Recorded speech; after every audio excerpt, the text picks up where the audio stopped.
দিল্লির লালকেল্লার বাইরে বিস্ফোরণের ঘটনায় ধৃত মেডিকেল ছাত্র। উত্তর দিনাজপুরের সুজাপুর থেকে গ্রেপ্তার ছাত্র। ধৃত যুবকের নাম জানিসার আলম। যেমনটা আপনাদের জানাচ্ছিলাম, দিল্লির লালকেল্লার বাইরে যে বিস্ফোরণের ঘটনা, এবার উত্তর দিনাজপুরের সুজাপুর থেকে গ্রেপ্তার করা হয়েছে ছাত্রকে। দিল্লি বিস্ফোরণের ঘটনায় ধৃত এবার বাংলার ছাত্র। দিল্লির লালকেল্লার বাইরে যে বিস্ফোরণের ঘটনা ঘটে, বিস্ফোরণের ঘটনায় এবার ধৃত মেডিকেল ছাত্র। উত্তর দিনাজপুরের সুজাপুর থেকে গ্রেপ্তার করা হয়েছে ওই ছাত্রকে। ধৃত যুবকের নাম জানিসার আলম।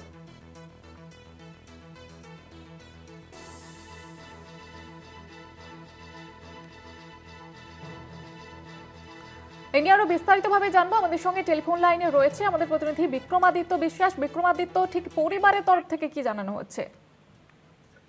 পরিবারের সমাজ থেকে জানানো হয়েছে সে শান্ত স্বভাবের একজন ছেলে, তার সাথে এই ধরনের কোনো ঘটনা ঘটতে পারে তাদের আশায় নেই।